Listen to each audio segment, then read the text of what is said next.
Bad Batch Episode 8, Bad Territory has just aired, and in my opinion, it was another good episode. Omega wants to get more involved with helping out Echo and Rex, but Crosshair, Hunter, and Wrecker agree that she is helping in the best way possible by staying out, just until they can find out what the Empire wants with her in regards to their M-Count experiment. Fee calls to them with some information, and Crosshair looks puzzled, wondering who Fee is. I love Omega's response to him, calling her a liberator of ancient wonders, but he wasn't buying it, so she concedes to calling her a pirate. Fee informs the group that the Class 1 bounty hunters have been assigned to retrieving M-Count targets for the Empire, but doesn't know much more, and suggests they have a conversation with the bounty hunter to gain more info. Well, the only bounty hunter they know and can get a hold of is Fennec Shand. I find it interesting that they're giving class ranks to these bounty hunters. I'm assuming class 1 is like the top tier, and we could put Bane right in that box. But Fee mentions that there are bounty hunters after these M-Count targets.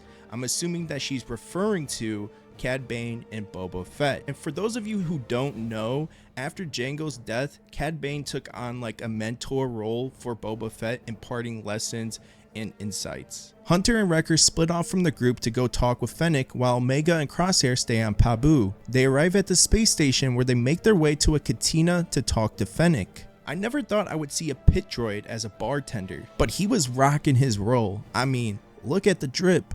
Hunter inquires about the M-Count targets, which piques Fennec's attention. She probably is aware of these targets being a high priority for the Empire, and to give this information out, she needs to be paid for it. She knows they don't have any money for the information, but they have skills she could use. She's going after Siler Saris, a Yamri. Interesting fact, the Yamri were in war with General Grievous's species, the Kaleesh, and they did the most unexpected thing and reached out to the Republic for help.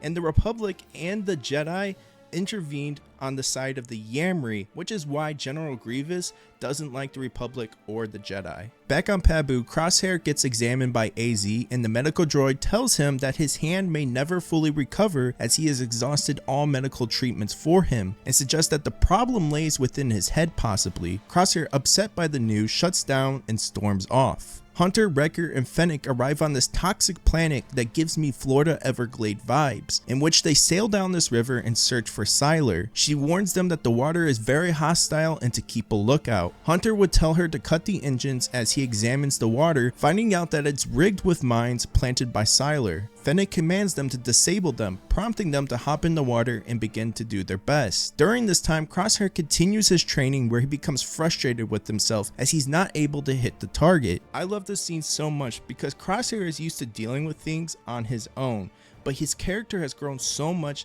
that he is now allowing Omega to offer suggestions on how he can help his own mental health. It really shows the growth that his character has undergone. Back in the waters, Hunter calls out these croc-like creatures swimming towards them. They hurry up and finish disabling all the mines and rush back to the boat, but Hunter got caught by one of the creatures, and without hesitation, Wrecker dives into the water to free Hunter and wrestles this crocodile. Everyone returns to the boat and they quickly speed off. They arrive to Siler's hideout where Hunter goes in to examine it. He would be attacked by Siler and would honestly be defeated pretty easily by the Yamri. Wrecker hurries up and gets in there, but he too would be evaded by Siler. He makes a quick escape for the boat, in which Fennec sabotaged to not start. It would be here where Siler, after multiple stun shots, would finally be subdued. This would bring us to our last shot of Omega and Crosshair, and the unthinkable was happening. Omega had managed to get Crosshair sitting down to meditate. She was teaching him and he was allowing this to happen. It was during this moment that Crosshair inquired to Omega about how she learned this, in which she said she learned it from Gungi, a Wookiee Jedi on Kashyyyk. He realizes that he's missed so much and tries to catch up with what his family's been up to. This is the icing on the cake for me. Omega and Crosshair's relationship is on another level, and the writers have done such a phenomenal job with Crosshair's development. I will be gutted if Crosshair dies sacrificing for Omega later in the series. Moving to the end of this episode, Hunter, Wrecker, and Fennec return to the space station they all initially met on. Holding up their end of the bargain, they requested Fennec to do the same and give them information, but she says it will take some time and she'll get the information needed. She can be seen flying away where she makes contact with someone whose voice is distorted, telling them that the clones are seeking information about M-Count targets. Now I know it appears that she is selling them out here to other hunters like Bane or Boba Fett, but I really think she's reaching out to Ventress. I know this is such a small detail, but if you pay attention to the background music, it's very similar to Ventress's theme song in the Clone Wars.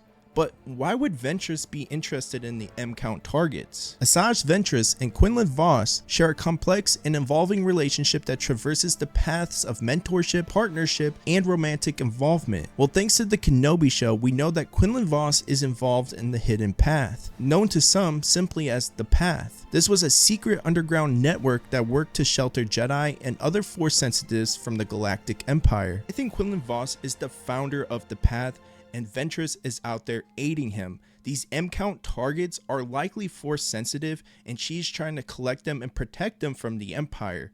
But this is just my speculation. What do you guys think? Leave your comments down below.